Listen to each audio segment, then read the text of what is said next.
So on the teacher part, on the front loading piece, what that looks like is you have to be able to understand who the students are in the classroom and who can read for a longer amount of time and who can read for a short amount of time. So like as a teacher, I knew that Billy Joseph could not read very well. So I would not give Billy Joseph the most complicated sentence, right? I would give him a sentence that's very short and fragments or two very short sentences, and I would bridge that for my next reader who's going to read fluently so that they hear so I hear everybody reading so I can assess that, but that everyone in the class actually can comprehend as well. So what that would look like is like in my text, there's like a very short sentence or a short piece that's easy to read. I'll put E next to it like for easy, so I know I can put a reader who doesn't really like, is not there yet, but I want them to be able to read out loud and with confidence and get it right, so that they have that success piece. So it's very strategic in terms of like what it looks like on the teacher side, and kids completely love it because you teach someone close, they never know who's next.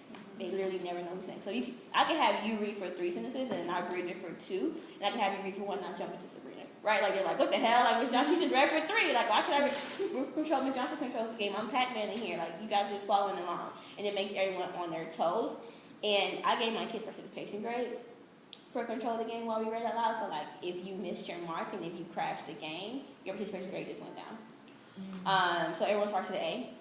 And so if you missed the mark, you're a B. If I call you again, you missed the mark, you're a C. Anything, if I call you again, then you're at the F. Because you're just not in the game right now. And we're trying to read a responsible reader. So they're really invested in it. I would put their dojo points up and I would give them grades for that, and I would put it in. They'll be able to see the control of the game for first grade. And it was a big deal. And like I said, the scaffolded piece is that by the end of the year, my kids were able to control the game, and I was a part of the game. So I was a little Pac-Man on this side, and they were the yellow ones controlling the game for my kids who are extremely fluent. And I taught them the same exact right. I do. I taught them, like, listen, we sat down, this is how you do. You don't just pick anybody. Like, you got to be able to think about how kids are reading in the class, kind of like give them that background. And it was a beautiful thing to see them be able to do them by themselves. And like, Miss Johnson, just lost your points. Like, you're at a B now. Because I'm like trying to scan the room and do all this stuff. Like, and they're like, Miss Johnson. I'm like, seriously? I'm like, yeah. So this is the control game. We're actually going to jump into it on paragraph 16. And before I control the game, I would pose a question to my kids. So I would say, like, we just learned that tortoise was called All of You. And we're actually going to learn more about what they're about to do. So they just got to the feast, and they just got to meet the people in the sky. We're going to learn about what's actually going to happen. Did Tortoise actually change his ways, or was he going to be cunning? And I would ask him, like, do you think he's going to be cunning? They'll probably say, yeah, he's going to be cunning. Or like, no, I think he changed his ways. So I would give the anticipation piece so that when we jump into reading, they know what to look for. So we're actually going to start with 16. Ms. Johnson's going to start controlling the game.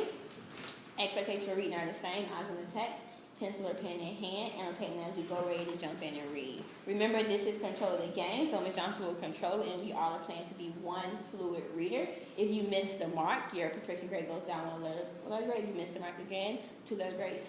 3 times you miss the mark, Ms. Johnson gave you all a chance for success. You're at F at this point, and we have to talk about what's going to happen next. So, let's jump in. At last, the party arrived in the sky, and their hosts were very happy to see them. Tortoise stood up in his many-colored plumage and thanked them for their invitation. Nicole. His speech was so eloquent that all the birds were glad they had brought him, and nodded their heads in approval of all he said. Their hosts took him as the king of the birds, especially as he looked somewhat different from the others. After cola nuts had been presented and eaten, the people of the sky set before their guests the most delectable dishes Tortoise had ever seen or dreamed of. Sabrina. The soup was brought out hot from the fire, and in the very pot in which it had been cooked. Nana. It was full of meat and fish. Tortoise began to sniff aloud. There was pounded yam and also yam pottage cooked with palm oil and fresh oil. Nicole. There were also pots of palm wine. When everything had been set before the guests, one of the people of the sky came forward and tasted a little from each pot. He then invited the birds to eat. But Tortoise jumped to his feet and asked, "For whom have you prepared this feast?" Thank you. So, Tortoise just asked this question. They're looking at all the awesome food, and Tortoise just asked this question, for whom have you prepared this feast? What do you think they're going to respond with? Think about it. All of you. All of you. All of you. And what's Tortoise's name? All of you. Oh, let's see what happens. Go ahead and jump us in. Go ahead and start us with the control of the game, Donna. For all of you, replied the man. Tortoise turned to the birds and said, "You remember that my name is all of you. The custom here is to serve the spokesman first and the others later. They will serve you when I have eaten." He began to eat, and the birds grumbled angrily. Sabrina. If sky thought it must be their custom to leave all the food for their king. And so Tortoise ate the best part of the food and then drank 2 pots of palm wine, so that he was full of food and drink, and his body filled out in the shell. Thank you. And so that is what control the game looks like. The teacher is in consistent control.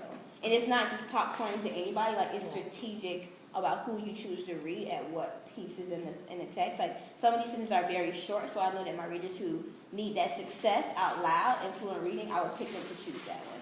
Some of these sentences are longer, so I know if I'm a fluent reader and I need to be checking and scanning the room and doing something, I would pass it to Nicole, who I know is a very fluent reader, and I'm to be able to follow along with her while I'm scanning, checking, conferencing with other students. So you have to be very strategic about like who you are choosing and what you're doing. The one thing I want you to notice is that there was no thank you. There was no very long pause between student and student. I'm like, Donna, I read. Donna, like, I'm passing it very, very quickly so that we keep that momentum and that urgency up. A lot of popcorn is like, pick the next person, and da da da, and this person, that one, and thank you so much, you read so well. We don't do that in Control the Game. We do praise them eventually, but it's a very quick, when you go through the paragraphs to get that comprehension piece, and at the end, you would say, okay, like, that was an awesome reading, like, your intonation was perfect, your fluency was on point, I really appreciate everyone's fluency, everyone got a perfect rate, and you would jump back to what's next. Questions about Control the Game?